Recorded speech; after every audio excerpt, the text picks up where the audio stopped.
Я здесь сяду. А вы переводчик, да? Да.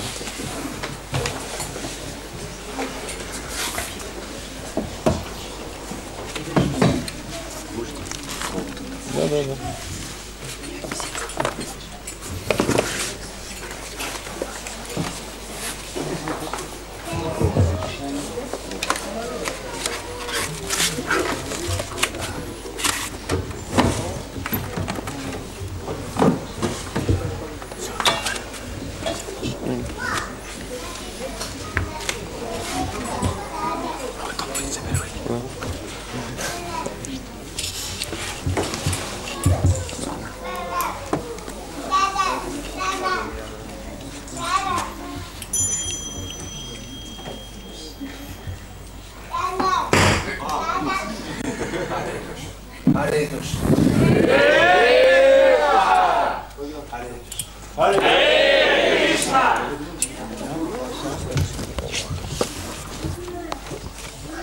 Есть беспроводной, я дам. А тут вопросы задавать. Да, лучше. Вопрос нарисован.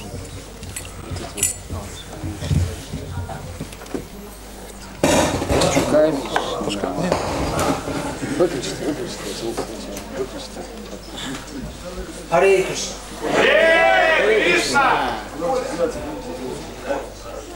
Jai Radha Madhava Kunja Bihari. Jai Radha Madhava Kunja Bihari. Jai Radha Madhava Kunja Bihari. Jai Radha Madhava Kunja Bihari. Gopi Jana Vallabha Giridharadhari. Jaya Gopi Jana Vallabha Giridharadhari. Gopi Jana Vallabha Giridharadhari.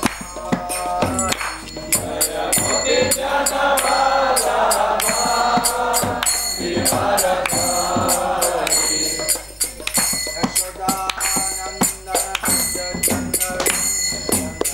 Yashodanandana Jana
Srimad A.C. Bhakti Swami Maharaja ki Jai Vishnupad Paramahamsa Pariragacharya Ashtotar Sata Sri Srimad Bhakti Siddhanta Saraswati Goswami Maharaj Prabhupada ki jai Ananta Koti Vaishnava Vrinda ki jai Acharya Sri Haridas Thakur ki jai Prem Se Kaho Sri Krishna Chaitanya Prabhu Nityananda Sri Advaita Gadadhara Srivasadi Gaura Bhakta Vrinda ki jai Shri Shri Radha Krishna Gopa Gopi Goshyam Kun Radha Kun Giri Govardhan ki jai Vrindavan Dham ki jai, Navri Dham ki jai, Jagannath Puri Dham ki jai, Dwarka Dham ki jai, Gangamai ki jai, Namai ki jai, Bhakti Devi ki jai, Kasi Devi ki jai, Samaveta Bhakta Vrinda ki jai, Gaura Prema. Hari Hari Hari Hari Bo. Nama Vishnu Padaya Krishna Krishna Krishna Vishnu Krishna Krishna Namaste Saraswati.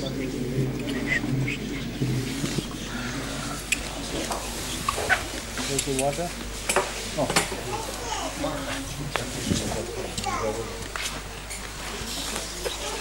Сказал.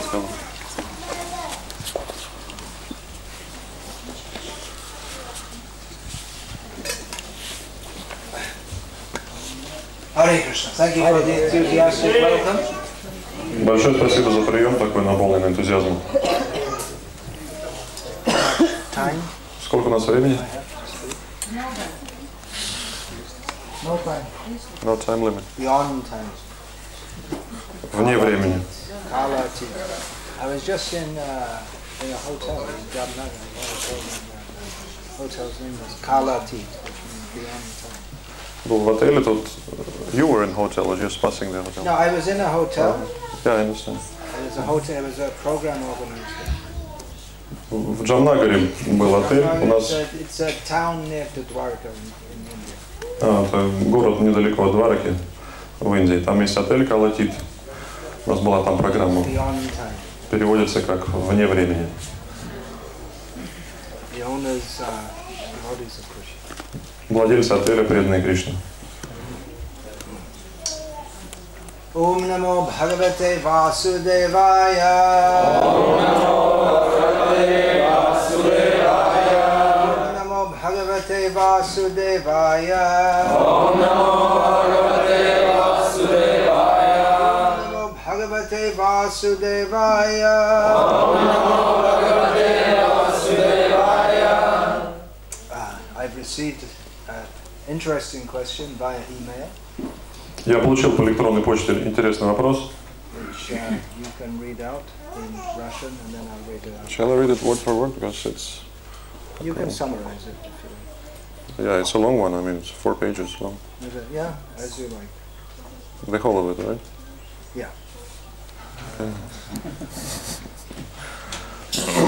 Not really 4 pages, because it's... 4 small pages, yeah.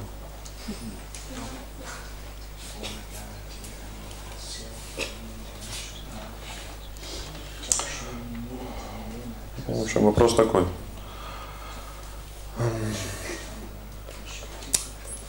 Что является высшим кульминационным моментом жизни вайшнава, который эквивалентен просветлению в жизни типичного адвайтиста? То есть, в какой момент вайшнава можно считать осознавшим Бога? Для майявади, который достигает такого момента, либо прекращается материальная жизнь, либо осознавшая себя душа продолжает материальную жизнь для того, чтобы распространять духовность и проповедовать другим. В истории записаны моменты просветления в жизнях Будды, Махавира и других индийских святых, которые продолжали проповедовать, что Бог бесформен. Однако я не встречал подобных жизнеописаний в жизни вайшнава. Пожалуйста, поясните. Вот некоторые мои попытки в этом направлении. Во-первых, этот момент не может быть моментом инициации или духовного посвящения, поскольку инициация означает начало пути. Таким образом, в эту же категорию не подпадает и вторая инициация, следуя той же логике. Различные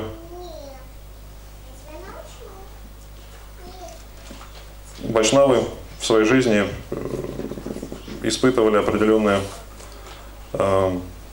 трансцендентный опыт, который проявлялся в их теле, такой как слезы, дрожь, мурашки. Безусловно, в этот момент, то есть существует сведения о том, что вайшнавы испытывали подобные моменты много раз в своих жизнях. Поэтому это не может быть высшей кульминационной точкой.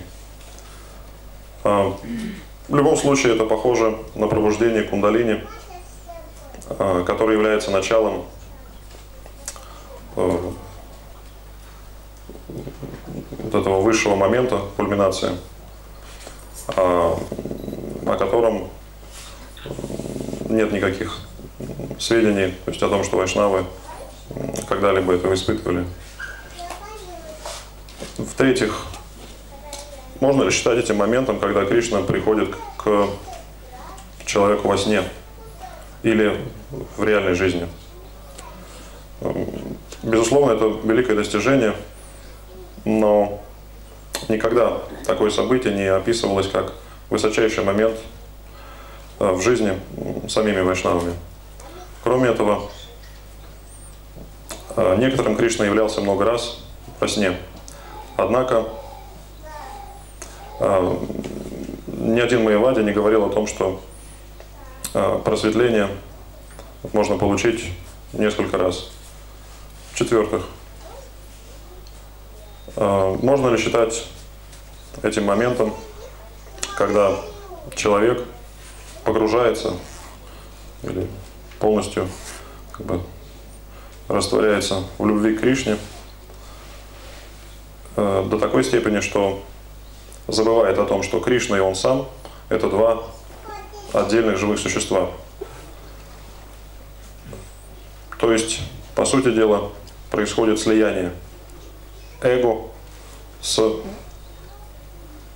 Кришной. Подобный опыт имел отражение в истории, например, Мирабай, но ортодоксальные вайшнавы его не принимают. В-пятых, можно ли считать этим моментом высочайшего, так сказать, духовного просветления, когда человек полностью контролирует чувства и here the word vasanas is used, but there is no meaning, so maybe they will not understand what vasana Yeah, is. vasana means the deep pool of desires deep within the consciousness. That's like bijam in the 4 stages. It's the ocean of unmanifest desires, general tendencies, we could say. Ну, когда человек Psychology. полностью обуздал свои чувства и, так сказать, избавился даже не только от желаний, но даже от семян этих желаний материальных.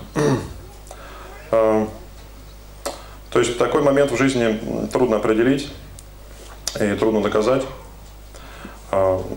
поскольку все равно в сердце человека могут, так сказать, оставаться спрятанные какие-то вот эти вот васаны, семена желаний.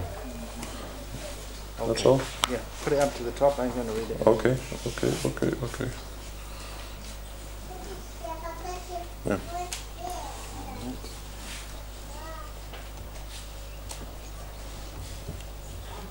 So, request the patience as I read it in English. Прошу немножко терпеливо подождать, я зачитаю вопрос по-английски для записи. What is the highest defining, culminating moment in a Vaishnava's life equivalent to the enlightenment observed in the life of a typical advaitist? Basically, at what point can a Vaishnava be called God realized? For a Mayavadi, beyond such a moment, either material life ceases altogether, or the realized soul can continue material life to spread spirituality and preach to others.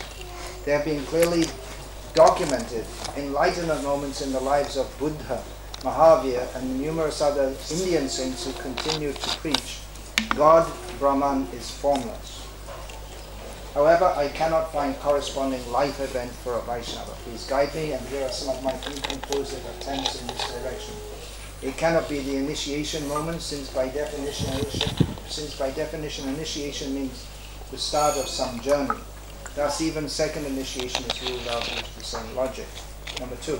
Various Vaishnavas express a life event whence they went through an unnatural body experience like automatic tear flow, shivering, ants crawling on the spine, etc. This is definitely a defining moment, but Vaishnavas reported experienced this multiple times in their lives, so this cannot be the highest defining moment. Anyway, this experience is akin to Kundalini awakening, which by definition is precursor to a higher moment called Kundalini rising that most Vaishnavas never report. Would it be if Krishna appeared to, number 3, would it be that if Krishna appeared to them in a dream or in real life? While that would be a great achievement, such an event has never been expressed as the highest moment by the Vaishnavas themselves. Thus, for some, Krishna appeared multiple times in their dreams. However, no Mayavadi claimed to get enlightenment multiple times. Number 4, would it be if the seeker got so lost in Krishna's love that they forgot that Krishna and they are two beings, basically their ego merged within that of Krishna? Such an experience has been recorded in history, for example Mirabai, but it is not avidly prescribed by mainstream Vaishnavas. Number 5, would it be if the seeker got complete control of the senses and resolved all of their vasanas? Whoops, that's something wrong. That's all? Should be 4 pages. This is not a clearly definable life event and also not provable for all. One knows there may be still hidden vasanas present.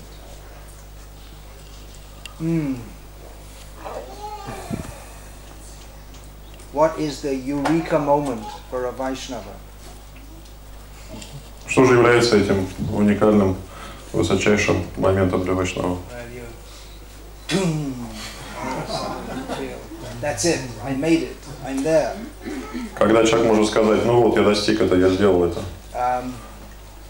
As has been stated there, that's clearly seen in the lives of some non-Vaishnavas. Здесь говорится о том, что в такие случаи были в жизни некоторых личностей не вайшнавов. In fact, the very place where Buddha attained enlightenment is still a great pilgrimage spot for Buddhists. На самом деле, то место, где Будда достиг вот такого просветления, является местом паломничества для многих буддистов. In a specific place at a specific time, he achieved enlightenment. Он достиг просветления в определенном месте в определенное время. And there are others also. Есть и другие примеры. It's described that this would be the late 19th century, according to the Gregorian calendar. В конце 19 века по григорианскому календарю That there was one disciple who later became famous as a Swami, who was touched by his guru. Описывается как один ученик, которого впоследствии стали называть Свами, вот, достиг этого, когда до него дотронулся его гуру. He felt an electric shock rushing into him. Он испытал электрический удар, который прошел по его телу, Passed out unconscious. и упал без сознания. When he woke up, he found his guru crying. Когда он пришел в себя, он увидел, что гуру плакал над ним. And he asked his guru why his guru was crying. И он спросил гуру, почему вы плачете? And the guru said, well, I gave everything I had to you. I don't have anything left. Гуру ответил, я все дал тебе, что у меня было, больше ничего у меня не осталось. So this is rejected as being completely bogus. Все это, конечно, неправильно, все это отвергается следующими людьми как абсолютная, так сказать, ерунда. Spiritual energy is not like material energy. Духовная энергия в корне отличается от материальной. That if you distribute it, you lose it. Нельзя, распространив ее, отдав ее, потерять. But anyway, that's a famous modern folklore about enlightenment. Но в любом случае, вот таков современный фольклор, то есть так люди понимают в настоящее время просветление или момент просветления. About the Buddha and Mahavir, it's stated here that they continue to preach that God or Brahman is formless. Что касается Будды и Махавиры, в вопросе утверждается, что они продолжали проповедовать, что Бог или Брахман не имеет формы. Mahavir, you probably don't know, is the name of the founder, the inaugurator of Jainism, which, if you don't know, it's an ancient religion similar, anyway, for the sake of this assembly, similar to Buddhism. Для тех, кто не знает, Махавир — это основатель джайнизма, такое религиозное учение, ну, что-то наподобие буддизма, можно сказать. Jainism claims to be older than Hinduism. Джайнизм считается как бы частью индуизма. But if we take Hinduism to be the modern name for Sanatana Dharma, there's no beginning to Hinduism, so how can it be older? Джайнизм is considered older. Yeah, the Jains say that it's older than Hinduism. Да, джайнисты считают, что джайнизм он старше индуизма. Но если под индуизмом понимать санатану дхарму, то, конечно же, начала индуизма нет. So the defining moment equivalent, the question is about the defining moment in a Vaishnava's life, equivalent to the enlightenment observed in the life of a typical advaitist or mayavadi. Вопрос касается того, что считать вот этим вот моментом просветления у вайшнавов, что можно сравнить с вот моментом, так сказать, просветления у адвайтиста. Well, a typical mayavadi doesn't have an enlightenment moment. We don't hear about that. На самом деле у обычного майявади не наступает никогда момент просветления. We hear about a few here and there. Ну, конечно, можно услышать какие-то истории здесь и там.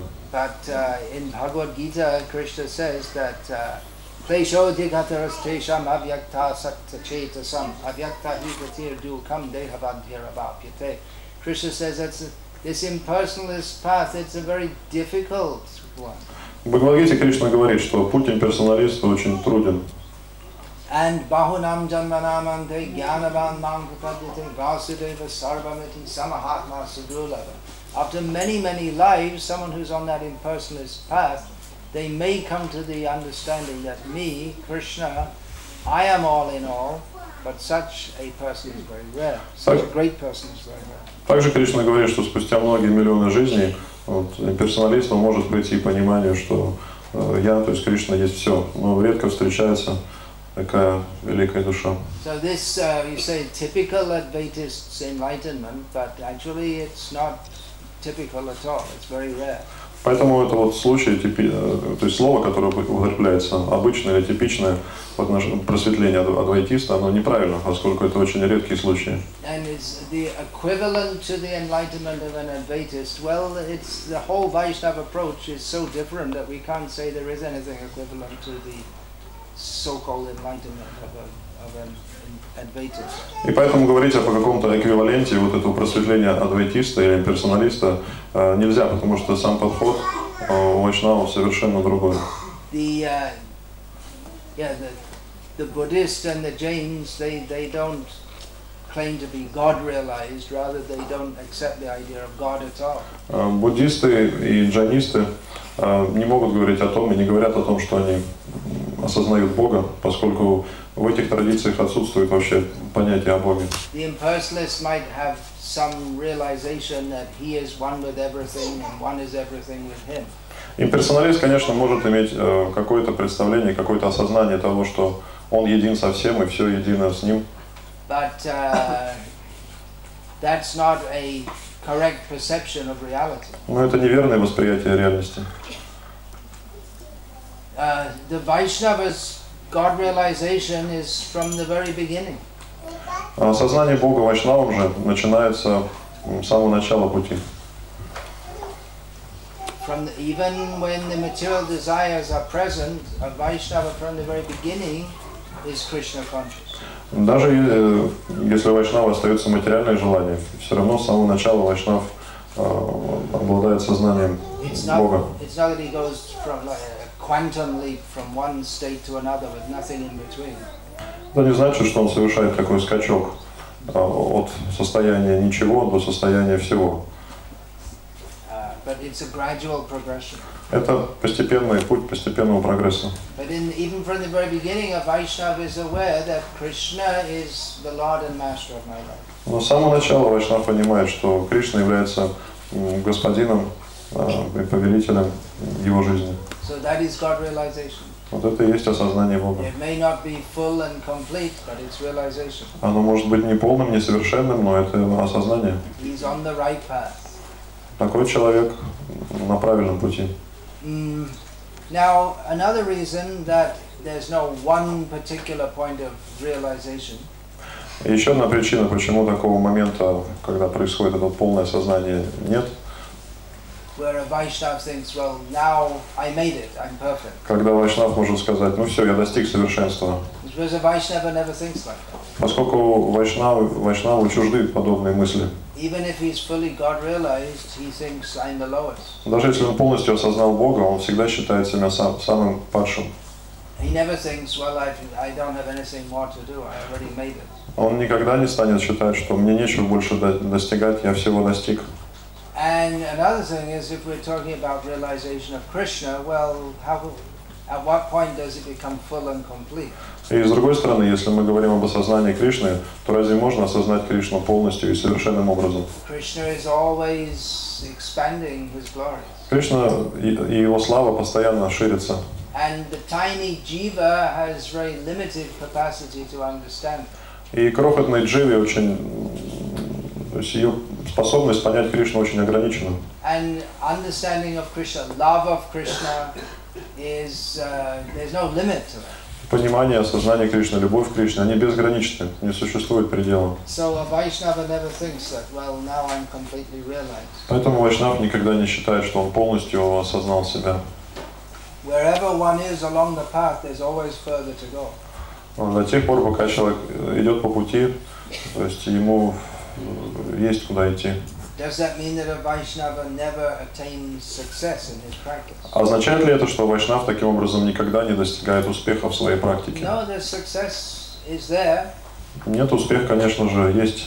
But there's no, because it's an unlimited ocean of bliss, so there's no end to that. Но поскольку это безграничный, бесконечный океан блаженства, не существует каких-то границ, какого-то конца.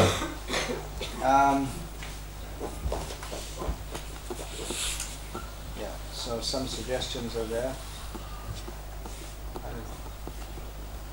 What's this? What does it say? Where? I'm pressing here, but it's getting this message. Yeah. Have to press this power button. Oh, I see. Yeah, like this. Yeah. It's not initiation. Bodily experiences like shivering.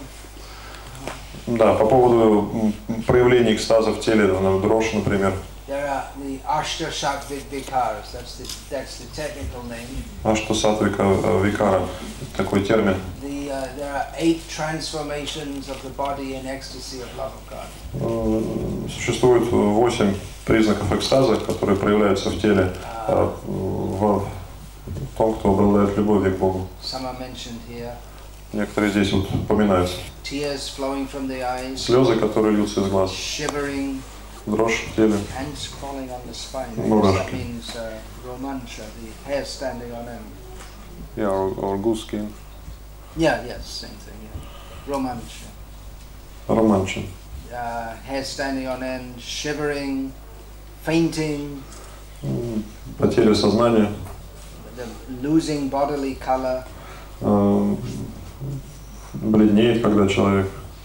So these are symptoms of spiritual ecstasy and love of Krishna. Все это признаки трансцендентного экстаза любви к Кришне. And in a great devotee may happen again and again.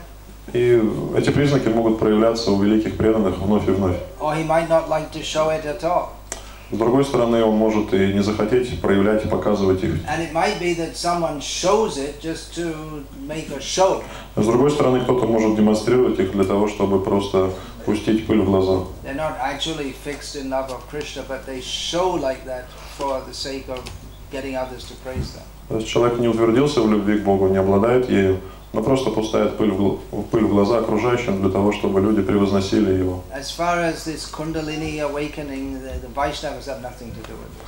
Что касается пробуждения кундалини, то вайшнава не имеет никакого отношения к этому. Наш единственный интерес – желание служить Кришне.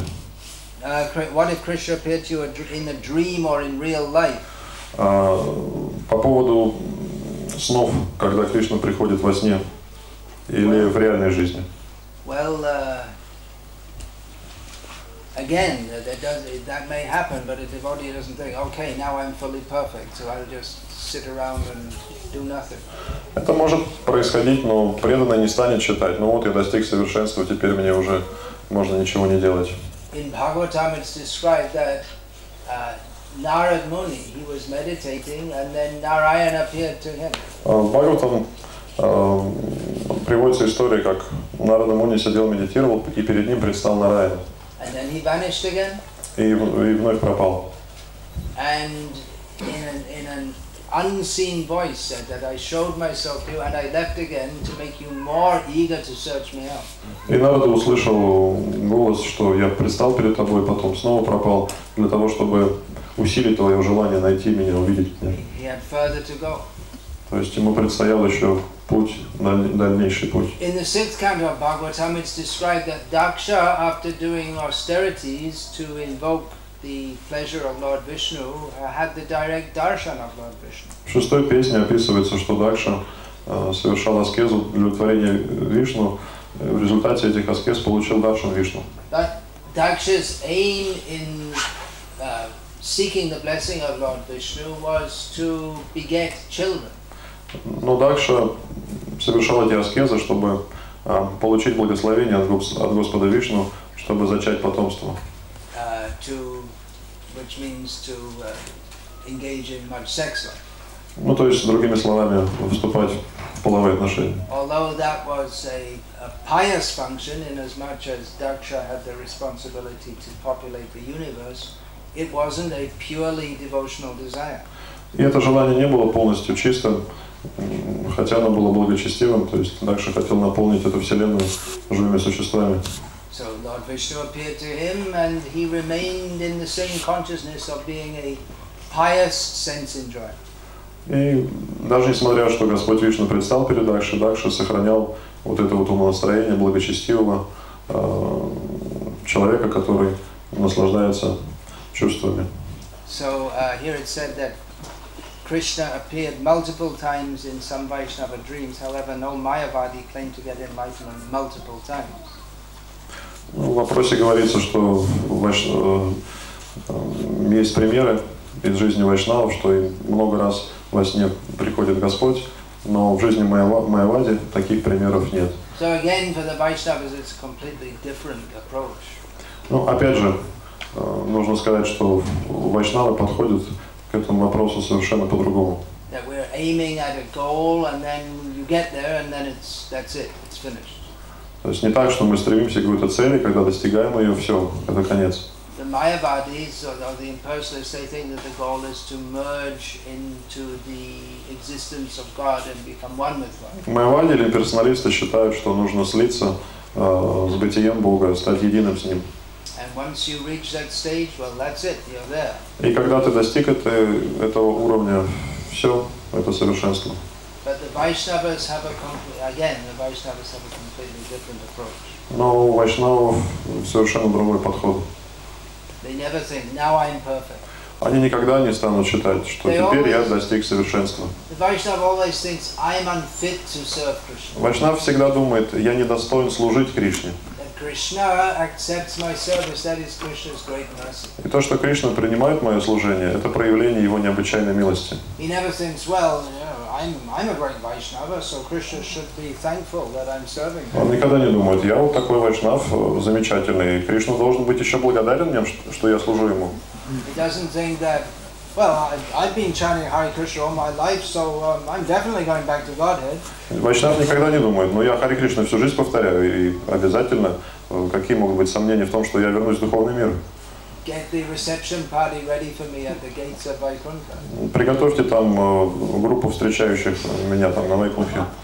Vaishnava doesn't think like that. Вайшнав никогда так не будет думать. He always feels himself completely dependent on the mercy of Krishna and the Vaishnava. Он всегда ощущает себя полностью, целиком и полностью зависящим от милости Кришны и Вайшнавов. In fact, advancement for a Vaishnava can be measured in how much he considers himself to be not advanced. На самом деле уровень Вайшнава и насколько он продвинут определяется тем, насколько не продвинутым, то есть падшим он себя считает.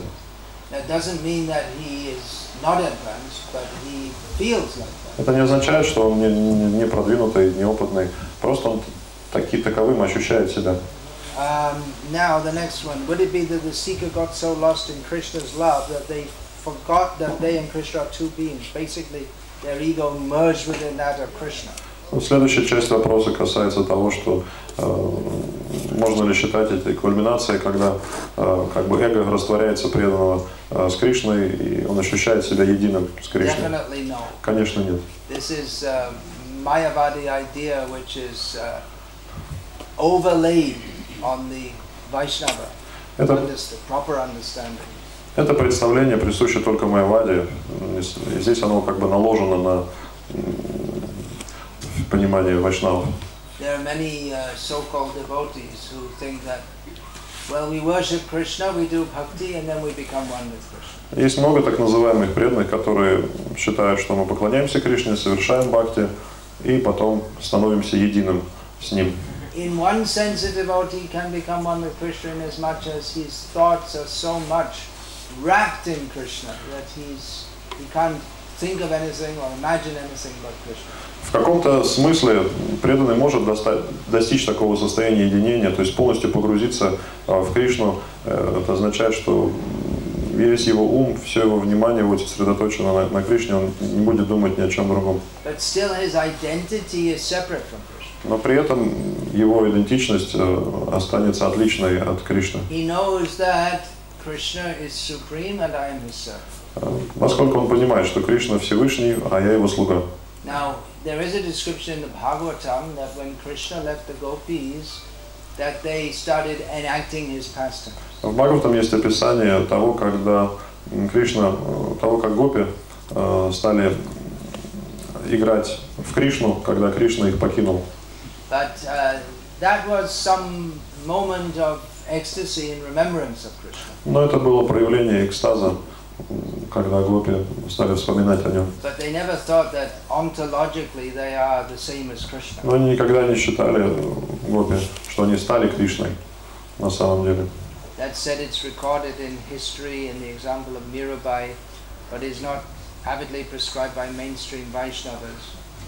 Дальше говорится о том, что вот подобные вещи происходили в жизни Мирабай, но традиционные вайшнавы не признают этого.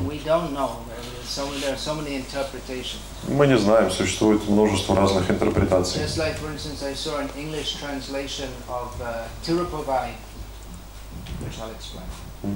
Например, недавно я видел английский перевод Тирупавай. Это известный труд в Шри Вайшнава Сампрадае. In which it describes, among other things, the gopis' absorption in Krishna. И там описывается, среди прочего, как гопи поглощены мыслями о Кришне. And it said that by their devotion they became one with Krishna. This is in the English translation. И там говорится, что благодаря своей преданности они стали едиными с Кришной. Это, по крайней мере, вот в английском переводе этого произведения. Но это противоречит вайшнавской философии.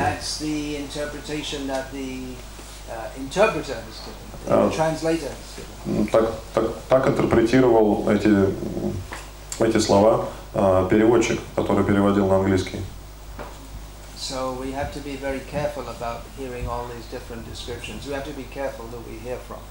Поэтому мы должны внимательно относиться к источнику, из которого мы получаем знания, из которого мы слушаем.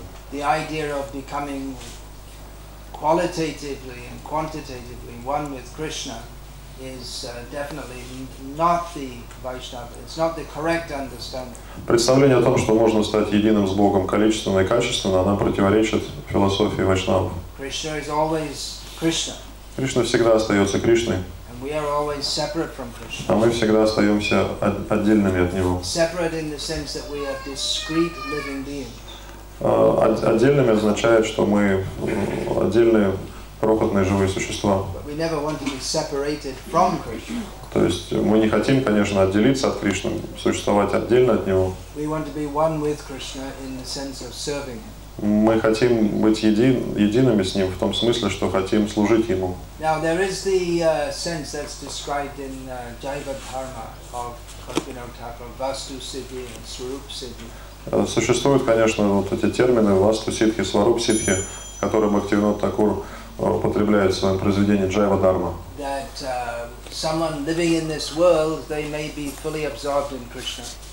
Что человек, живущий в этом материальном мире, может полностью погрузиться в сознание Кришны. That is described as one verse Srila Prabhupada often quoted from Narada Pancharatra. Шрила Прабхупада, есть один текст из Нарада Панчаратра, который Шрила Прабхупада часто цитировал.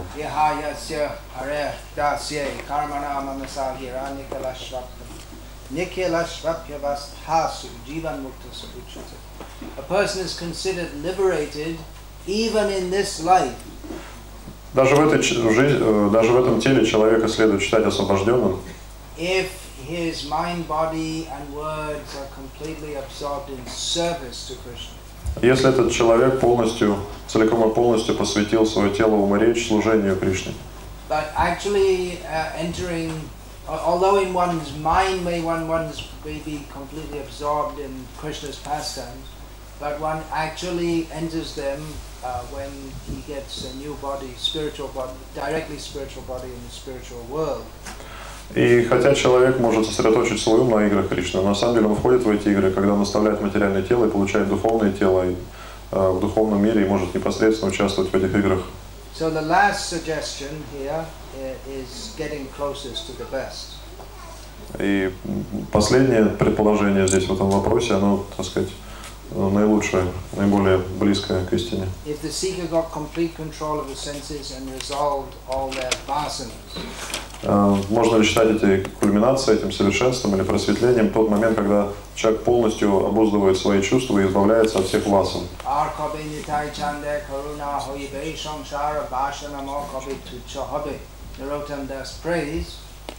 Наротам Дас в своей молитве говорит: когда я обрету милость Господа Нитьянанды,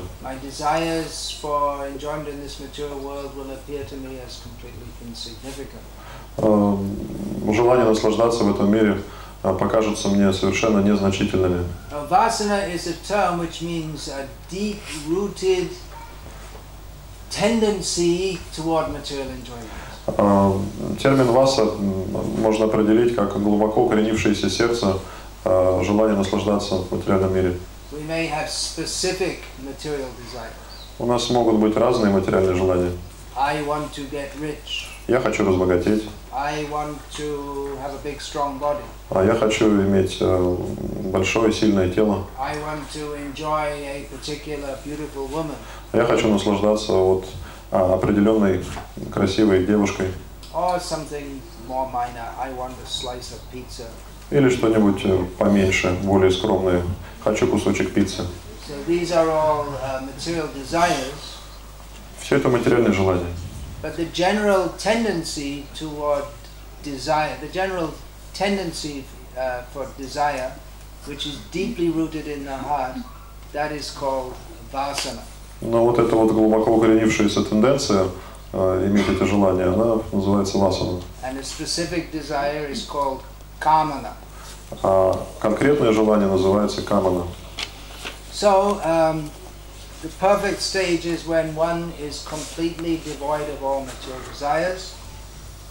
Итак, совершенный уровень — это когда человек полностью избавляется от всех материальных желаний. And is in complete control of the senses. Он полностью обуздал свои чувства. And over and above that is fully absorbed in love of Krishna. И кроме всего прочего, полностью погружен в любовь к Кришне. Now for the Vaishnavas, they concentrate on love of Krishna, developing love of Krishna. Вайшнавы сосредотачивают свое внимание в большей степени на том, чтобы развивать любовь к Кришне. And the impersonalists, they concentrate on controlling the senses and becoming free from material desire. А персоналисты делают акцент на избавлении от материальных желаний и обуздания чувств. We find in chapters 2 to 6 of Bhagavad Gita, Krishna, he speaks a lot about the yogis, yoga yukta vishuddhatma, the one who is actually a yogi, his being is completely pure. В главах со 2 по 6 Бхагавад-гиты Кришна много говорит о йогах, о том, как очиститься. То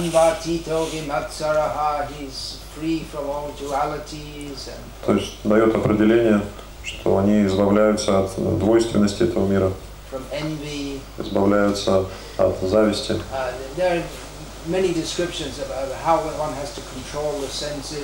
Разные приводятся описания, каким образом человек обуздывает свои чувства. Со 2 по 5 главы. At the end of chapter 5, Krishna says, Bhuktaram yagya tapasam sarvaloka maheshwaram suhridam sarvabhutanam yatvam mam shanti mrichate. Krishna says that one who knows me to be the supreme enjoyer of all yagyas, sacrifices and austerities. Но в конце 5 главы Кришна говорит, что тот, кто знает, что я наслаждающийся всеми жертвоприношениями и аскезами, что я повелитель всех планет и живых существ, и лучший друг всех живых существ. Тот, кто понимает это, обретает умиротворение, говорит Кришна. Почему умиротворение? Бхакти — это ведь не просто умиротворение. Но умиротворение — это то, к чему стремятся имперсоналисты.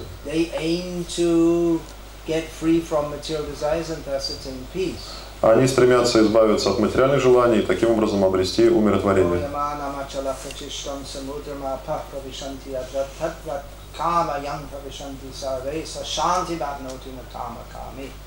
Krishna describes material desires as being like flowing rivers of material desire.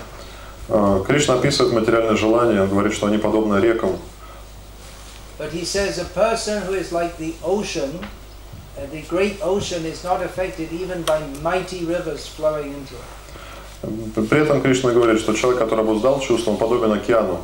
В океан могут втекать различные, даже большие, крупные реки, но при этом он никогда не выходит из берегов. Krishna says that someone who is like the ocean, who is undisturbed by even mighty material desires may attack, he's undisturbed. Such a person can attain peace. Кришна говорит, что вот такой человек, который терпеливо сносит все эти реки полноводные материальных желаний, которые втекают в него, такой человек может обрести миротворение. Not the person who tries to fulfill or cultivate material desires. А не тот, кто пытается осуществлять или культивировать эти материальные желания. So the impersonalist or the yogi, all their efforts are to control the senses and mind so that they can attain equilibrium and they in this way get peace. Итак, имперсоналисты или йоги стремятся обуздать свои чувства, ум, для того, чтобы обрести умиротворение.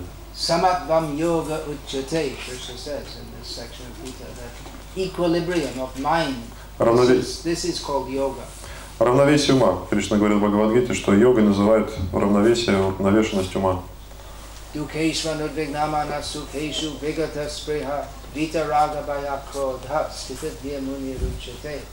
Someone who doesn't become elated when he gets the possibility for material enjoyment.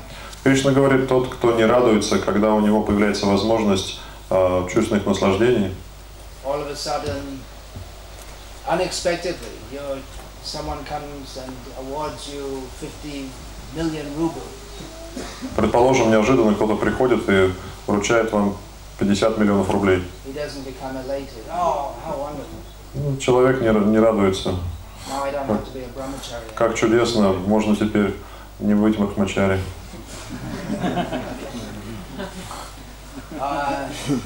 and who's not distressed when there are causes of distress. И тот, кто не скорбит, когда есть причина для скорби. I only had 200 rubles in my pocket, and someone stole that too. У меня в кармане было 200 рублей, да, и их кто-то украл. Now I have to become a brahmachari. А теперь придется стать брахмачари.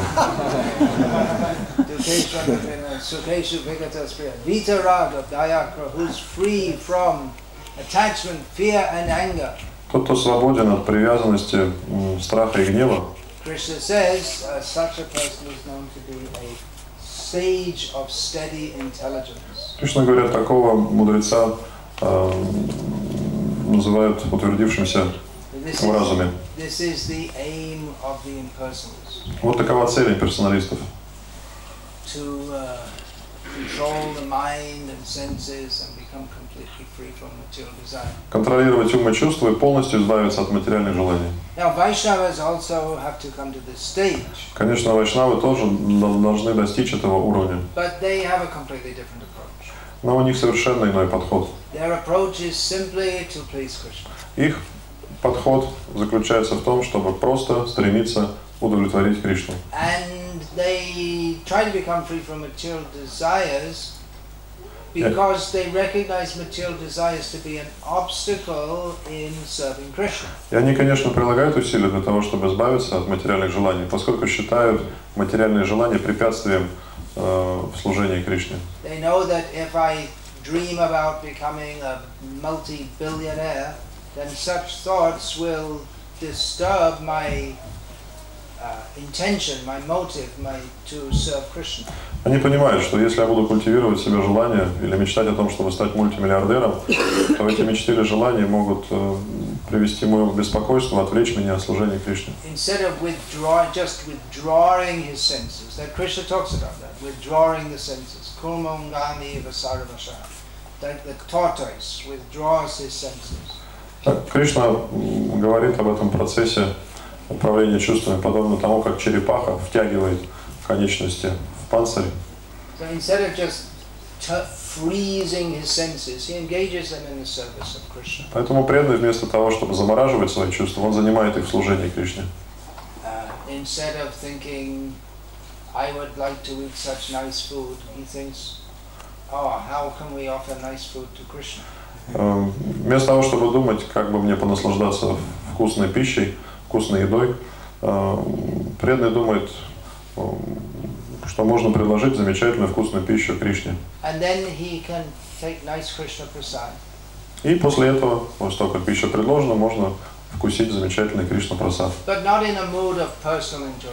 Но при этом он не стремится наслаждаться. Он вкушает его в умонастроении почтения, то есть он почитает этот прасад. I would guess that everyone in this room is a vegetarian. Смею предположить, что все собравшиеся вегетарианцы. And I would guess that most of you were not, including myself, were not vegetarian all your life. Также смею предположить, что все собравшиеся, в том числе и я, не всю свою жизнь были вегетарианцами. There would have been a time in most of our lives when we see something, some hamburger or something like this, we think, oh, very nice. Я думаю, что у каждого в жизни было время, когда, увидев гамбургер, он думал, как вкусно. But now if we think, oh, not very nice, you don't like that at all. Horrible. Сейчас мы думаем, фу, ужас какой, гадость какая. So what do we think? We think that cake with icing and cream, oh, very nice. То есть сейчас что мы считаем вкусняшкой?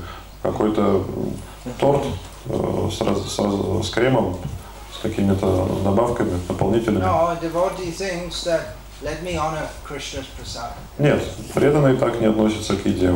Он считает, нужно почтительно вкусить, оказать почтение Кришна прасаду. Just as for a vegetarian the thought of taking meat is something horrible, so for a devotee the thought of taking even vegetarian food that is not prasadam, that is horrible. Точно так же, как мысль о употреблении в пищу мяса отвратительна для вызывает у вегетарианца отвращение, точно такое же отвращение вызывает у преданного мысль есть вегетарианскую пищу, которая не была предложена Кришне, не является Кришна прасадом. Таким образом, преданный целиком и полностью посвящает свои чувства Кришне.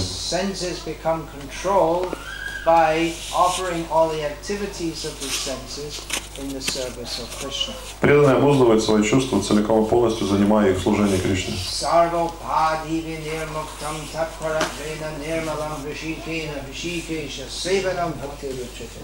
When one is free from identification with anything with this world, когда человек избавляется от отождествления с чем-либо в материальном мире,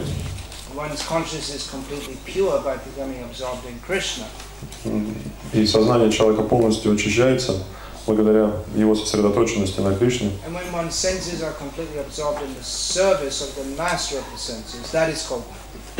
И когда человек занимает все свои чувства служению повелителю чувств, это и есть бхакти. So when one is completely freed from material desires, then he's in the perfect position.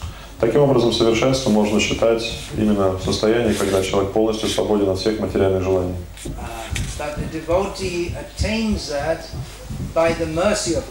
Но преданный достигает этого положения по милости Кришны. А не благодаря своей садхане и решимости следовать садхане.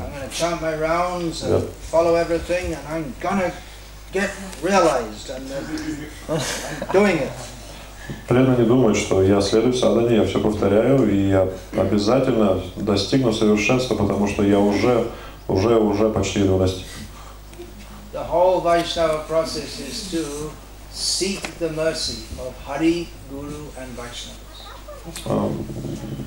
Весь смысл практики сознания Кришны заключается в том, чтобы стремиться обрести милость Хари, Гуру и Вайшнаву.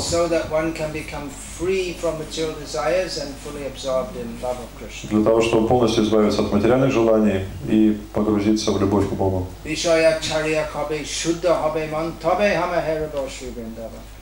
Narottam Das again sings that when my mind is free from material desire, when I give up material desires, then my mind will be pure, then I'll be qualified to see Vrindavan. Наротам Дас Такур говорит, когда я избавлюсь от материальных желаний, тогда я обрету любовь к Богу, тогда я смогу по-настоящему понять Вриндаван. But how does he think it's possible? Но каким образом я достигну этого?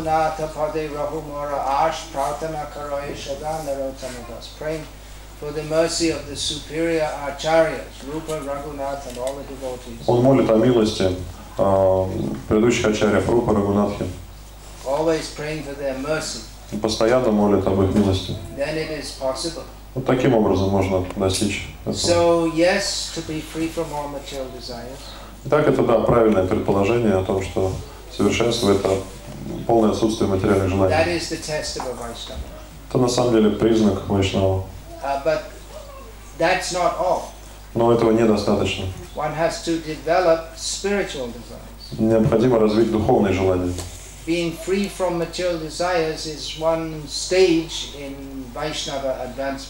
Свобода от материальных желаний — это один из уровней прогресса в духовной жизни вайшнава. That is called anartha nivriti, or neutralizing that which is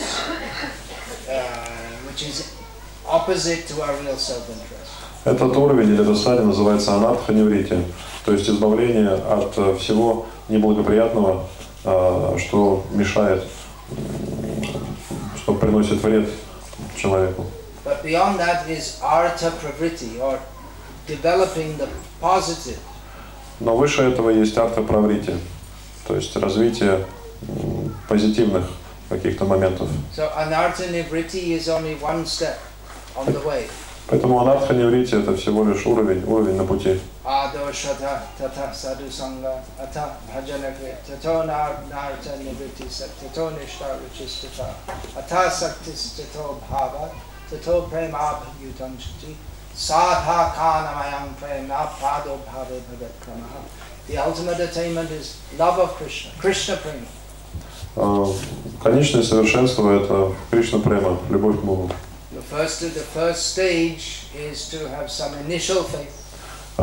Первый уровень — это вера, какая-то начальная вера,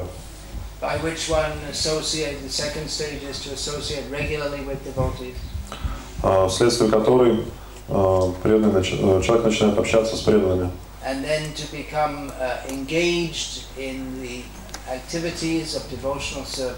В результате чего человек начинает заниматься преданным служением, какой-то деятельностью в преданном служении.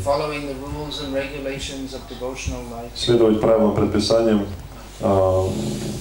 жизни в сознании Кришны. И только тогда в этом случае начинается процесс анартха-ниврити.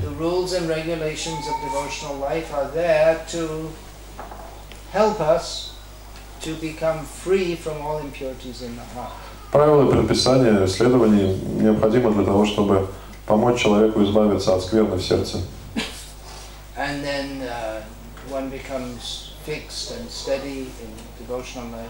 После этого человек утверждается в преданном служении. И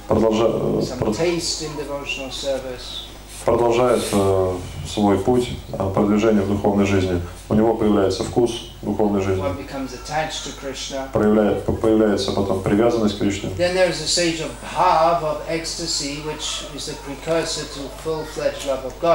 Потом он достигает уровня бхавы, то есть уровня, который предшествует проявлению любви к Богу.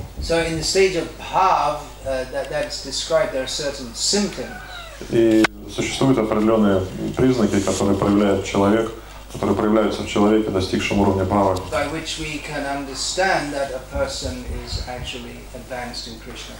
и по этим признакам можно как раз определить, что человек достиг этого уровня в сознании Кришны.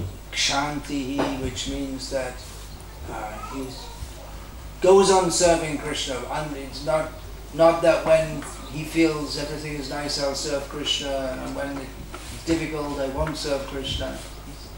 He's unaffected by material situations. Continuous his devotion. Например, кшанти, его преданное служение становится непрерывным, то есть он не служит Кришне, когда ему плохо, а когда ему хорошо, перестает это делать. Он постоянно, непрерывно служит Кришне, независимо от материальных обстоятельств.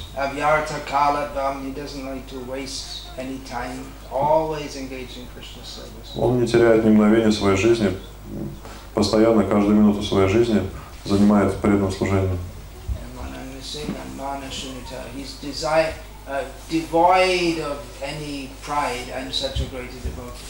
Он полностью избавляется от гордости и от ощущения себя каким-то великим преданным.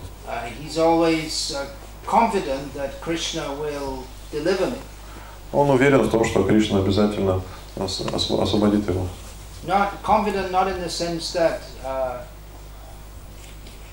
He's confident of Krishna's mercy, but not that, well, I'm doing this, so Krishna's bound to deliver me.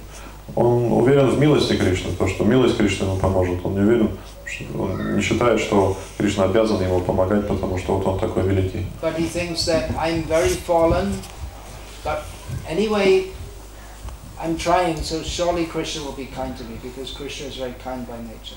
Он считает себя очень падшим, но верит в то, что Кришна обязательно поможет ему, поскольку Кришна очень милостив. He's very eager to attain Krishna's mercy and to serve Krishna.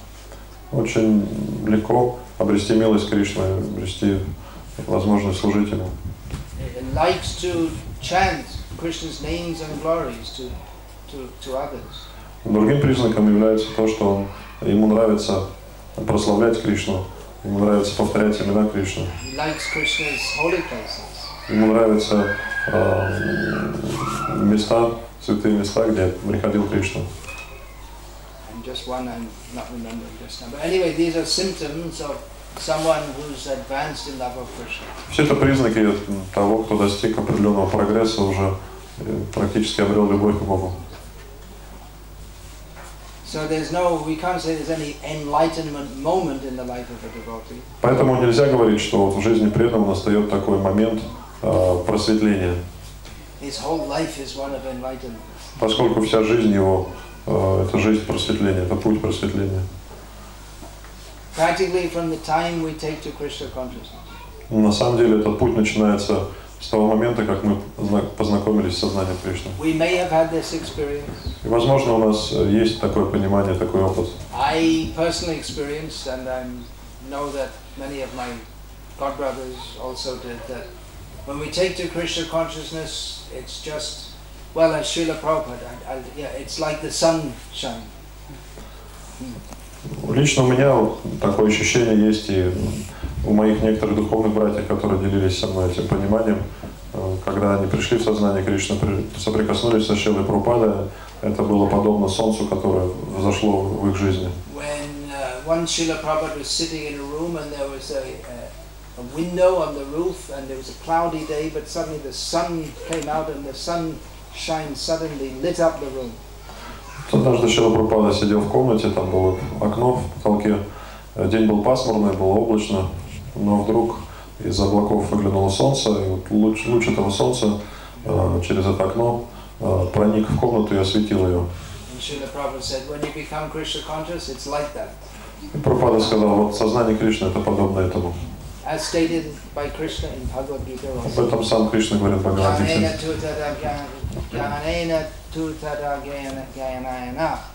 What is that? Gyanena tutara gyanena yesham nashitam atmanaha tesham adityavat gyanam prakashyati tatparam. Krishna says that when one is enlightened by knowledge, then it's just like the sun rising. You can see everything clearly. Кришна говорит, когда человек обретает просветление, знание, то это подобно зашедшему солнцу, которое освещает все. The ignorance is what enlightenment means, that we come out of ignorance to knowledge. Просветление означает избавление от невежества и обретение знания.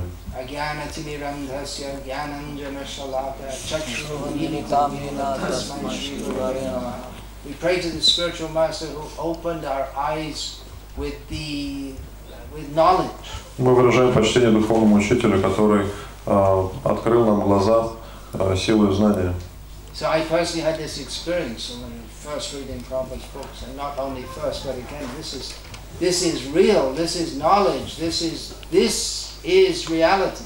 И лично у меня было такое понимание, когда впервые прочитал книги Прабхупады, и не просто впервые, постоянно, когда я читаю, у меня появляется такое чувство, что вот это и есть реальность, это и есть настоящее подлинное знание. Whatever I thought I knew prior to this is all ignorance. И все, что было до этого, это просто невежество. We find in Gita also, again, Krishna tells Arjuna that the doubts or the doubt in the sense of not knowing clearly what is what, that should be destroyed by the weapon of knowledge.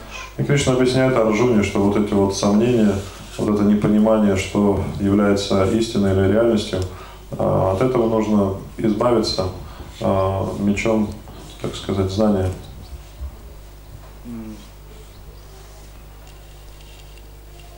So it's practically from the beginning, a Vaishnava is enlightened. Поэтому вайшнав, он просветлен практически с самого начала. From the beginning, he understands that Krishna is the Lord and Master of my life. I am meant for His service. Поскольку с самого начала понимает, что Кришна это Господин, повелитель моей жизни, а я его слуга. And then the enlightenment is developed step by step as one continues. И потом это просветление, так сказать, оно увеличивается по мере прогресса.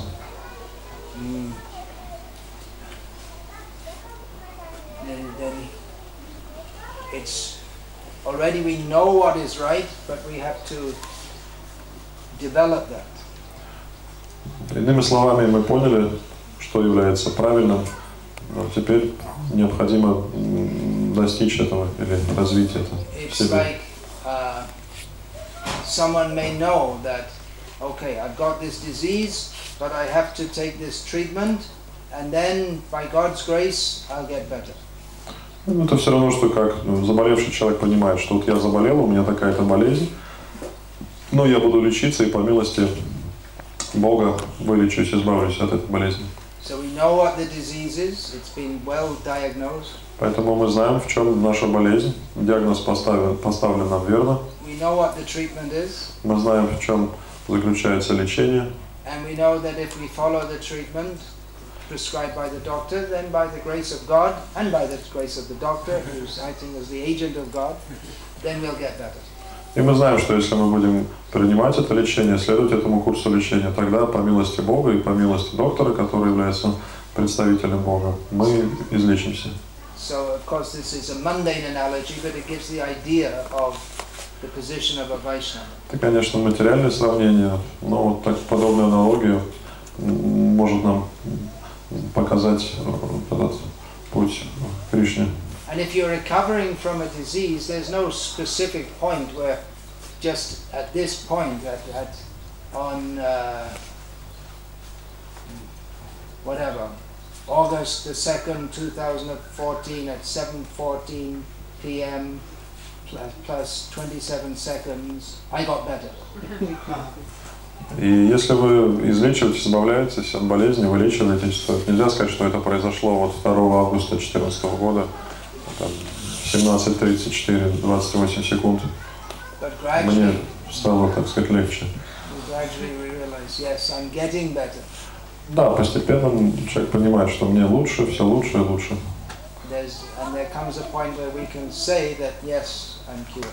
И настает определенный момент, когда человек понимает, да, я здоров.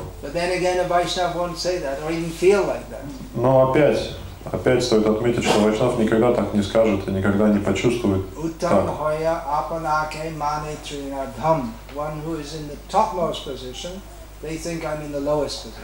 Тот, кто достиг самого высокого положения, считает себя самым низким и падшим. Но на самом деле он является самым возвышенным.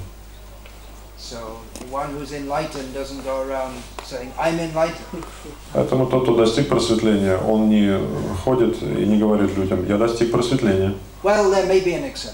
Ну, есть, конечно, исключения.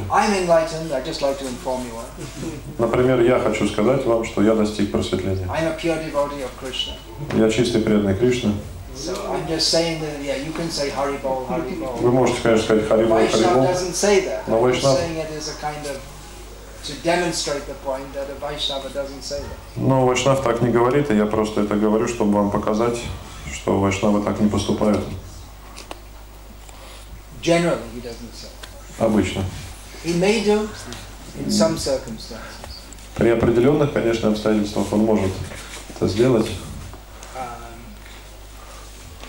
Srila Prabhupada, he was once asked by a TV journalist or something like this, that when did you attain God realization?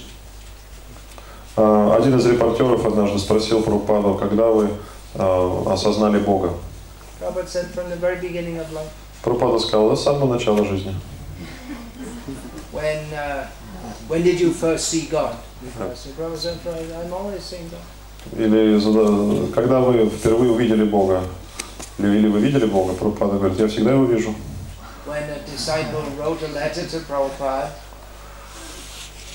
like questioning almost, like well, before you were, the mood seems to have been like this, that well, before you were a grihasta, you were a businessman, when did you become God realized? And Prabhupada wrote back and said that there was never a time in my life when I was not remembering Krishna.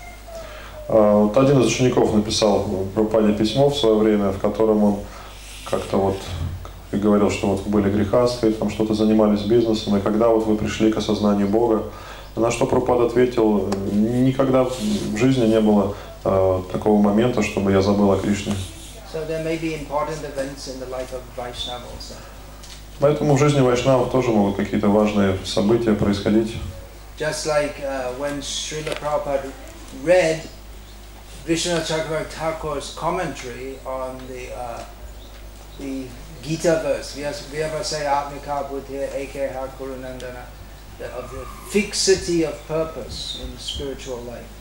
Например, когда Шрила Прабхупада прочитал комментарий Шрилы Вишванатха Чакраварти Тхакура к этому тексту из Бхагавад-гиты, где говорится о том, кто утвердился в разуме, so that struck Srila, he recounted that really struck him. то это поразило его.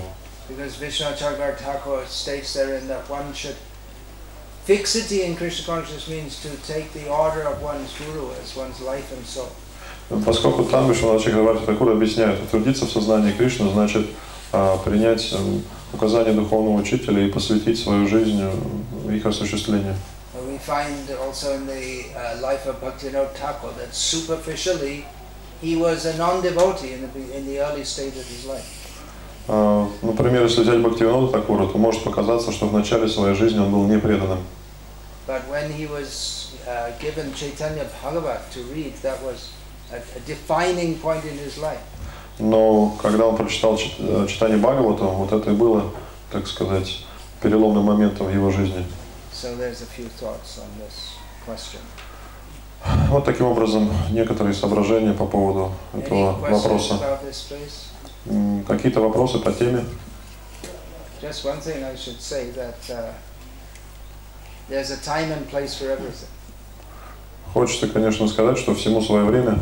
So during classes one should listen and not chant japa. If you want to chant japa, you should go somewhere else and chant. Во время лекции нужно слушать лекцию, а не повторять джапу. Если хотите повторять джапу, то лучше вам не присутствовать на лекции, а выйти и читать джапу. Харе Кришна, спасибо большое за лекцию. Thank you very much for your lecture. Скажите, пожалуйста, вы порекомендовали бы, ну то есть, если есть интерес изучать другие направления, другие религии, вообще это рекомендуется вайшнавам или? Is it recommended to study other religious traditions? Is it recommended in Vaishnavism? Is it recommended in Vaishnavism to study other religious traditions? Srila Prabhupada, he generally recommended us to study his books. Обычно Шрила Прабхупада рекомендовал нам изучать его книги. We can understand basically all we need to understand about everything from Srila Prabhupada's books. Все, что нам нужно понимать, в принципе, содержится в книгах Шрилы Прабхупады. For a comparative religious course, we could just study a few shlokas. А что касается, так сказать, предмета сравнительной религии, то достаточно несколько шлок просто узнать.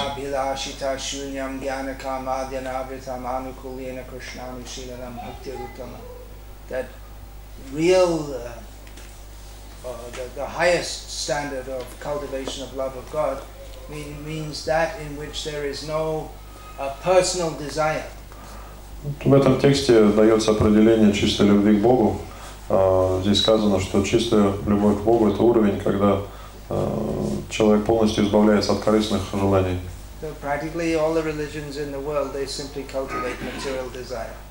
Тогда как практически все современные религии, они приводят к тому, что человек культивирует в себе только эти материальные желания.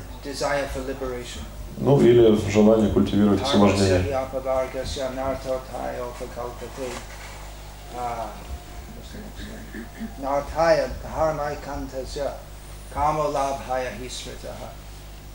Dharma or religious practice should be meant for going beyond this material existence. Здесь говорится, что цель религии – это помочь человеку выйти за пределы материального бытия, а не для того, чтобы достичь каких-то материальных целей.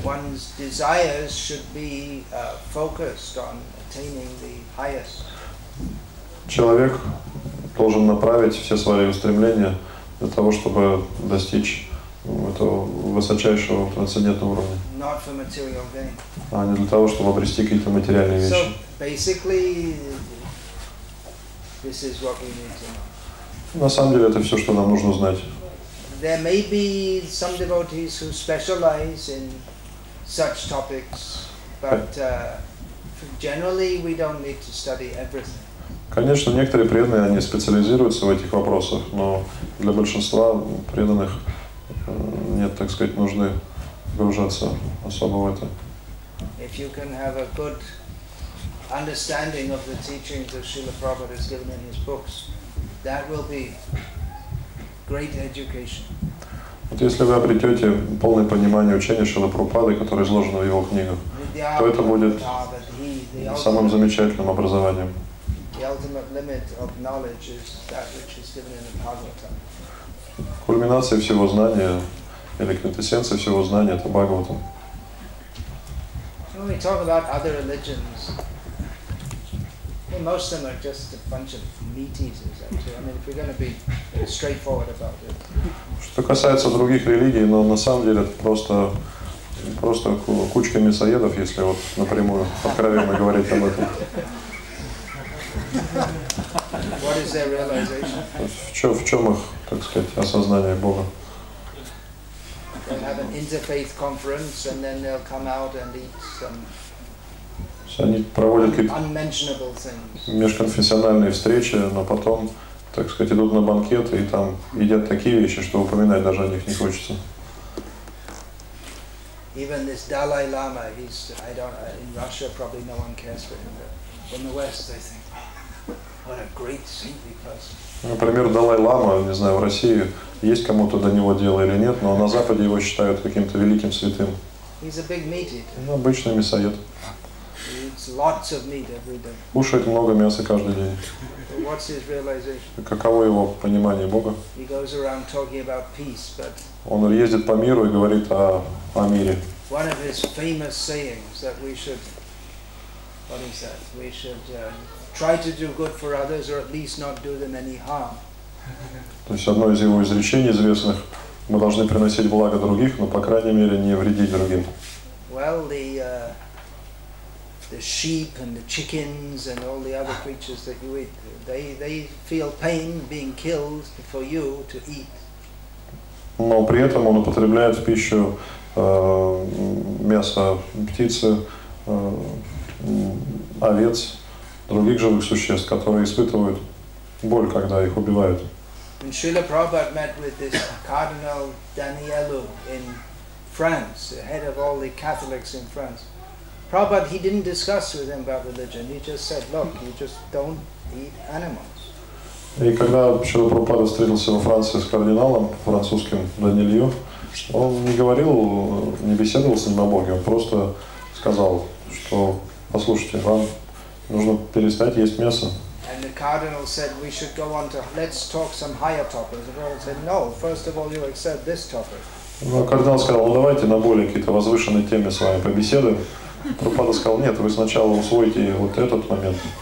You can see the recording. Prabhupada, he's like you can see, he's actually very angry with this person because he won't accept that animals have souls. They say animals have no souls, therefore you can kill them. И Прабхупада, вы можете послушать запись, он проявляет там даже злость или гнев, гневается на этого кардинала, поскольку тот отказывается признать тот факт, что у животных есть душа. То есть он утверждает, что у них нет души, поэтому их можно есть. After visiting Moscow, Prabhupada many times said that we have met highly learned professors and they're so dull-headed that they can't accept that after the body is finished, the soul continues to exist. После того, как Прабхупада побывал в России, он часто говорил, что вот мы встречались с великими учеными, профессорами, которые настолько глупы, что не понимают, что душа продолжает жить, даже когда она оставляет материальное тело, даже когда материальное тело погибает. Прабхупада, конечно же, имел в виду прежде всего профессора Котовски.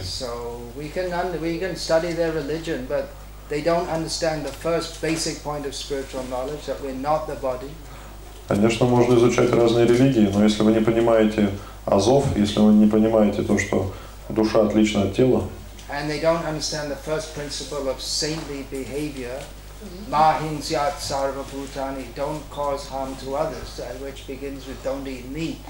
И если вы не понимаете основного первого принципа поведения святого, или первого принципа святости, ахимса, ненасилие, который выражается в том, что человек отказывается употреблять в пищу мясо, поэтому, изучая вот все эти религии подобные, что вы приобретете от этого? You'll get as much spiritual benefit from studying the Russian soccer team as you will from studying the Russian, anyway, I won't say about that, or any so-called religion. То есть вы получите такое же благо, изучая игроков национальной футбольной команды России, и такое же благо, как изучая, так сказать, русскую, ну, то есть не будем говорить русскую, ну, церковь, в общем, которая существует здесь. Еще вопросы? Just to add to that, I mean, they're basically in the name of religion, what's going on is just materialism. That's it. Иными словами, все, что маскируется под вывеской религии, это всего лишь зачастую материализм обыкновенный. So we should keep that out of our Krishna consciousness movement. We shouldn't become materialistic. Поэтому мы сами должны, так сказать, не позволять вот этой тенденции внедряться в движение сознания Кришны. It's easy to just put the book on the shelf and bring out the checkbook. That's the book we're more interested in. Легче просто положить, так сказать, книгу Прабхупады на полку и достать чековую книжку. Эта книжка, так сказать, более нам приятней в руках держать. Харе Кришна, вы столько лет прожили в Индии. Скажите, за это время вы встретили хоть одного имперсоналиста, который вправду избавился от всех материальных желаний? You spent so many years in India. Have you ever met an impersonalist who really got rid of all material desires? That's a very interesting question. I'll repeat it. Интересный вопрос, я повторю его для записи. Have I ever met an impersonalist in India who's really free of material desires? It's very difficult to say if anyone's free of material desires. Очень трудно определить, действительно ли человек полностью избавился от всех материальных желаний.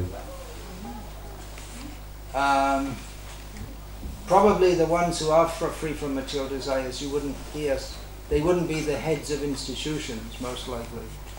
На самом деле, скорее всего, те, кто действительно избавился полностью от материальных желаний, они не будут занимать роль какого-то лидера или возглавлять какие-то религиозные организации.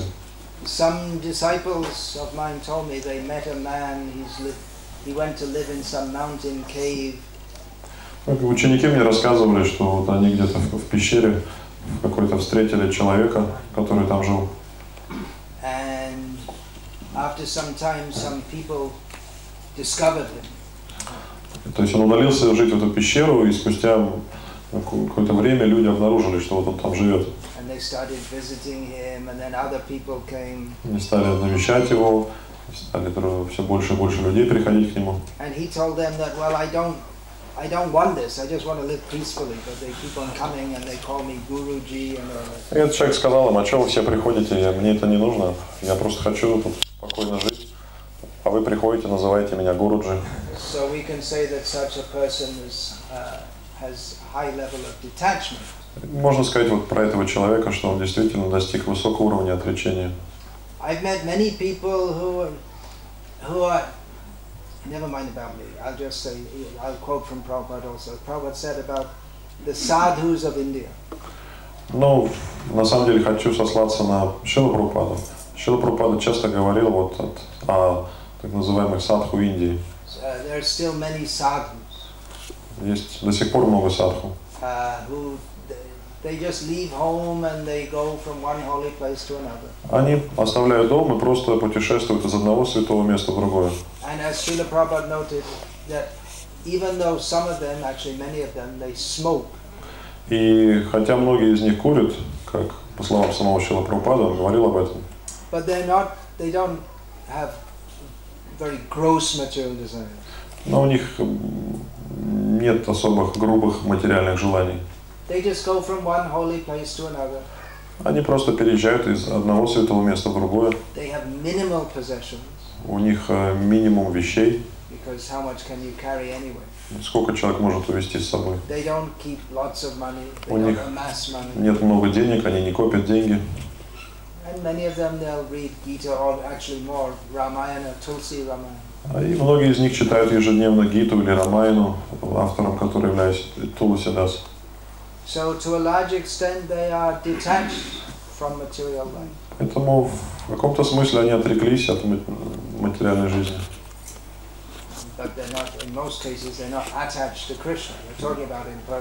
Но в большинстве случаев у них нет привязанности к Кришне, поскольку они имперсоналисты. Мы можем уважать отречение подобных людей.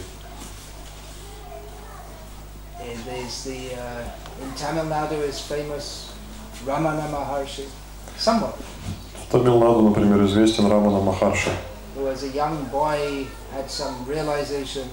Он в детстве, у него было, так сказать, определенное осознание, пришло к нему понимание. И он ушел жить просто в холмы.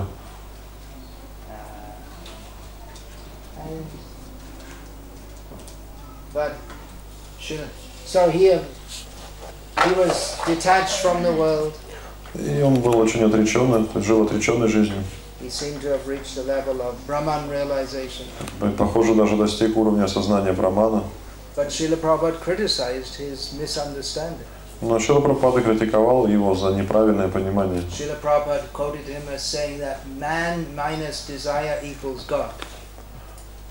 Прабхупада цитировал этого человека, который говорил, что человек минус желание равняется Бог. So that's really the point, that the enlightenment of the impersonalists, it's at the best it's incomplete. Поэтому вот это все просветление персоналиста, как минимум, оно несовершенно, мягко говоря. The idea that, well, Brahman realization without realization of Bhagavan is incomplete. Поскольку осознание Брамана без осознания Бхагавана, оно несовершенно, неполное. Such persons are described in Shastra. И таких людей описывают в шастрах.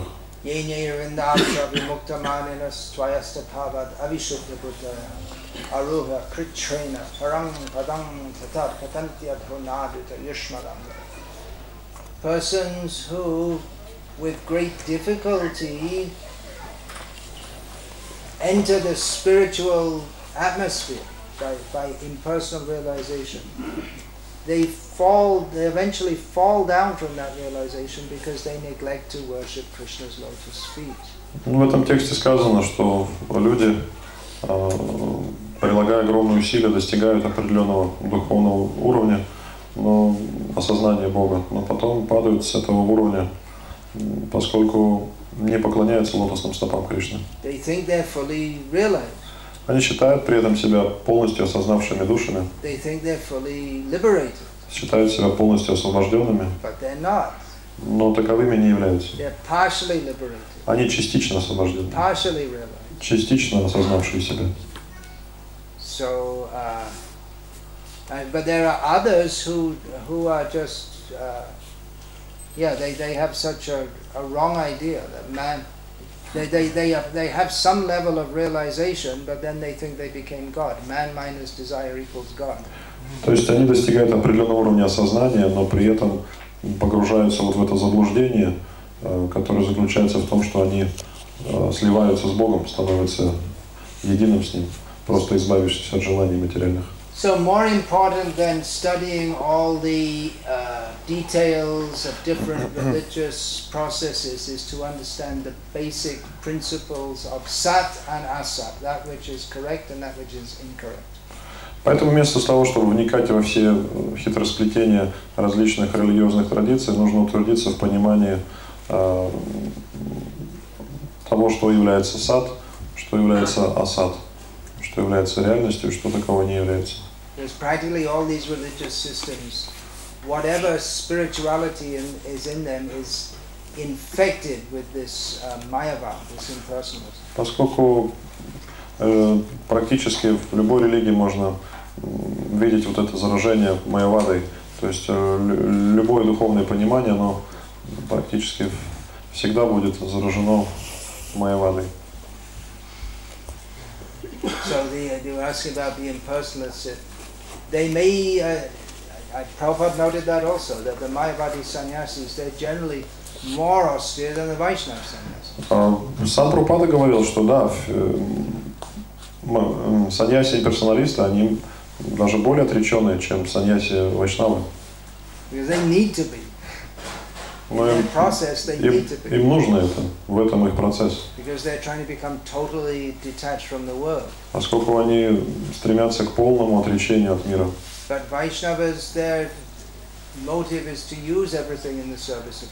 Но вайшнавы стремятся использовать все в этом мире в служении Кришне.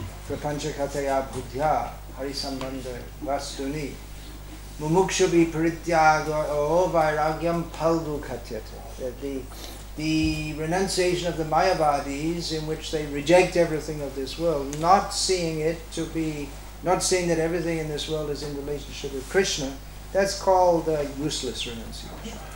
Отречение Майявади, которые не видят связи того, что есть в этом мире с Кришной, и поэтому отрекаются от этого, оно бесполезно.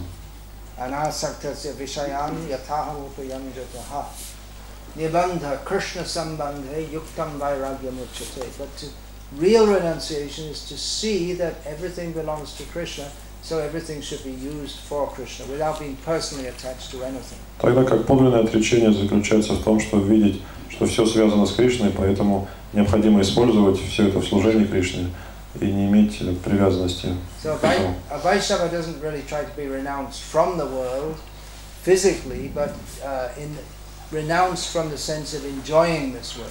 Поэтому вайшнав стремится не к внешнему отречению от материального мира, а от внутреннего желания, отречения от желания наслаждаться этим миром. There's an interesting question. Okay. Interesting means at least connected with the. So you spoke that you mentioned that there is no point of enlightenment for Vaishnava, but there is a path of enlightenment. Is there a point of non-return on this path? I'm not sure it's. Yeah, okay, sounds nice. Yeah, okay. Но, да, вопрос. Да, нет момента просветления в жизни Вайшнава. Есть путь просветления, а есть ли точка невозврата? Yeah, there's no specific point in time of enlightenment, but there is a path of enlightenment. Is there a point of no return? There, that's yat gatbana nivartante tadhama paramamama, to go back home, back to Godhead. Да, точка невозврата — это вернуться в духовный мир. But actually, the point of no return is supposed to be initiation. Но на самом деле таковой точкой невозврата должно быть момент инициации духовного посвящения. In which one vows to, well, we have the vows of 4 regulated principles, 16 rounds, but actually the real vow of initiation is to completely dedicate oneself to Krishna. Когда человек дает обет следовать 4 регулирующим принципам, повторяет 16 кругов, но на самом деле человек, суть этого обета в том, что человек должен посвятить, целиком и полностью посвятить свою жизнь служению Кришне. Did I translate that? Yad Katban and Did I say that? I didn't say it. Did I say to go back to home, back to Godhead and not come back? No, you just mentioned that this is the point of non-return. You didn't translate it. I should translate it. Okay. So, yeah, Yad Gatbana Nivata means to go back home, back to Godhead and not come back. То есть в этом тексте говорится, что вернуться в духовный мир и больше не возвращаться в этот материальный мир. Sometimes when I'm lecturing in India among devotees, I just say the verse and I presume they know it, but it may not be the case in a public assembly like this. So yeah, initiation, Dikka Kale Bhakta Kare Atma Samarpan. Real initiation means to dedicate ourselves fully to Krishna. Настоящее посвящение, настоящая инициация — это когда человек полностью посвящает себя служению Кришне. But even before physically going back to Godhead, the Swarup Siddhi, there, in this world. I mean, there was no question, for instance, of Srila Prabhupada falling down. Но даже до того, как человек достигает сварупы ситхи, то есть буквально оставляет этот мир, например, и Шрила Прабхупады, можно видеть, there is no point of him falling down. То есть не было, так сказать, речи о том, чтобы Шрила Прабхупада когда-то пал. I'll tell an apocryphal story in this regard. Apocryphal in the sense that I heard it many years ago and I never heard it since. Расскажу вам историю старинную, которую много лет тому назад слышал, что с тех пор, то есть один раз услышал давным-давно, больше не слышал. There are many stories of Prabhupada I heard long ago, but it's not recorded and they're not famous, but devotees used to say so many things. Апокрифическая такая история, да, то есть в том смысле, что когда-то давным-давно кто-то ее рассказал, но больше никто никогда ее не рассказывал. Well, even if it's not true, it demonstrates a point. Ну, даже если эта история нереальная, то, по крайней мере, она, так сказать, является хорошей иллюстрацией.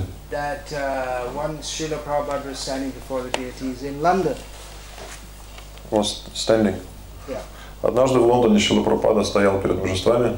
And with standing before them, obviously with much attention, and there was something going on there between Prabhupada and Krishna. И он стоял перед божествами очень сосредоточенно, и было очевидно, что между ним и Кришной что-то происходит. So one devotee who was present afterward had the boldness to ask Prabhupada, Prabhupada, what were you thinking of when you were standing in front of the deity? И один из присутствующих преданных набрался смелости и спросил Шрила Прабхупада: Шрила Прабхупада, а что вы чувствовали, вот стоя перед божествами? Srila Prabhupada said, I was praying that I never fall down. Прабхупада сказал: я молился Кришне, чтобы никогда не пасть. Sometime later, that devotee was present when Srila Prabhupada was speaking to a group of his disciples. Однажды преданный присутствовал, когда Шрила Прабхупада беседовал с группой учеников.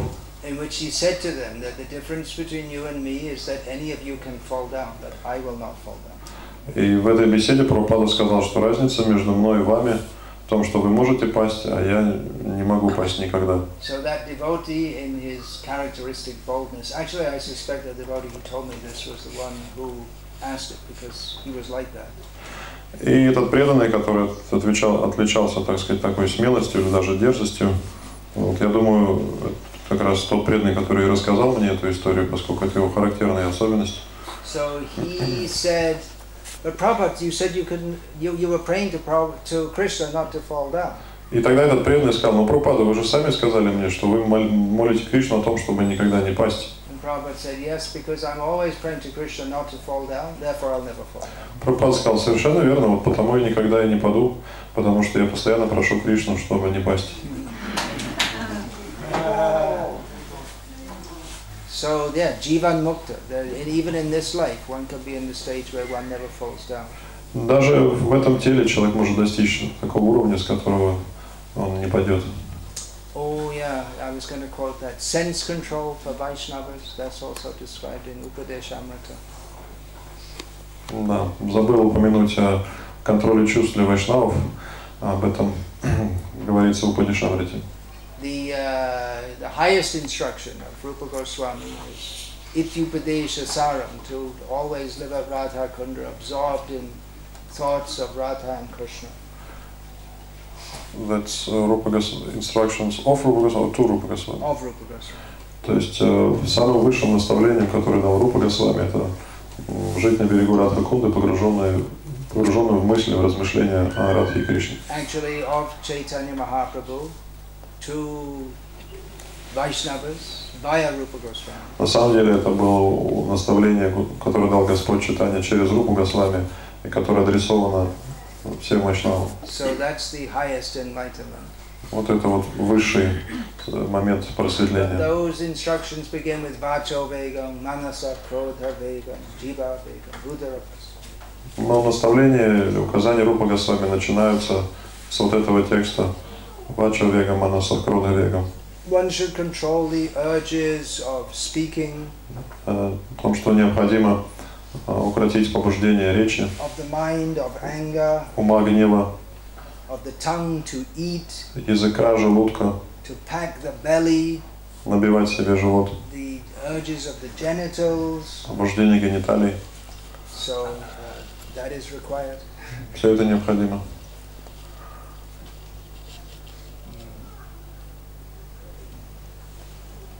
That's required for everyone on the spiritual path. На самом деле это требуется от каждого, кто идет духовным путем. Yoga Indriya Samyamya. Yoga begins or is controlling the senses. Йога начинается с контроля чувств, с обуздания чувств. Еще вопрос? Микрофон? Ну, чтобы все слышали. Харе Кришна, спасибо большое за лекцию. Thank you very much for the lecture. Не нужно говорить это просто формальность. Очень. Скажите, пожалуйста,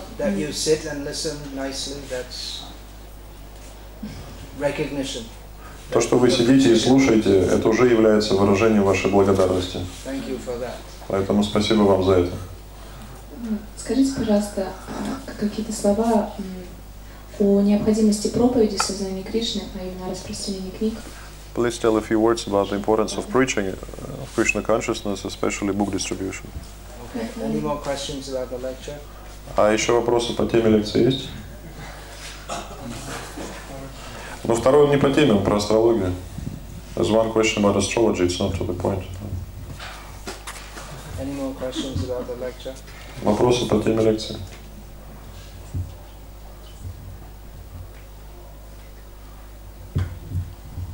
You want to go on with general questions? Хотите общие вопросы теперь продолжить с общими вопросами? Okay, asking importance of book distribution. Тогда вопрос о важности распространения книг. If you read the books, then you'll know the importance to distribute them. Ну, если вы читаете книги Прабхупады, тогда вы понимаете, насколько важно их распространять. If we read and absorb the message, then we'll be blessed with the mercy of Krishna. If we're blessed with the mercy of Krishna, we'll want to extend that to others. Если мы читаем, если мы погружаемся в эти книги, тогда мы обретаем милость Кришны. Когда мы обретаем милость Кришны, мы хотим поделиться ею с другими. I've spoken about this at length on several occasions. So if you look on my website, if you want lectures on this, you can get that. Я много раз или несколько раз говорил об этом достаточно долго в лекциях, в семинарах. Хотите, можете послушать на моем сайте эти лекции. Еще вопросы? То есть или пора заканчивать нам, кто ответственное лицо? Кто ответственное лицо от Кришны? Во сколько заканчивать нужно? Yeah, we can finish. Basically. We'll announce the books and. Do you say to finish? Yeah. Okay. Shall I announce the books? Yeah, yeah, please do. Есть наличие книги Гуру Махараджа и диски, поэтому за небольшое пожертвование можно их приобрести, получить даже автограф автора. А книжки можно достать, да, пока? Да, говорю, да. На стол можно положить их. Бхакти Викаши Свами Махарадж ки джай!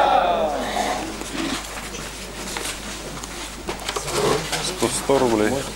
Нет, это 200. Ну, остальные там. Маленькие по 50, а большие по 100.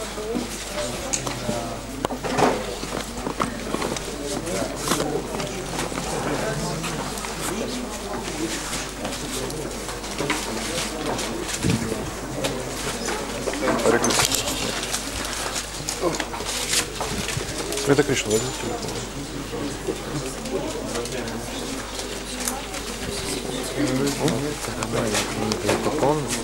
Да, полностью роман. В кратком изложении. Все 7 каналов. Это не первый том, это вся целиком. У меня я хотел настоящий роман купить, а нету дома, я не знаю, где найти. Да. Что вы сами спросите, а я потом знаю ответ. Священный книг меня больше интересует, если ты находишься вместе. Yeah, I've announced. Что находится? I have announced. Oh, really? Yeah, I just said that, you know, you can come and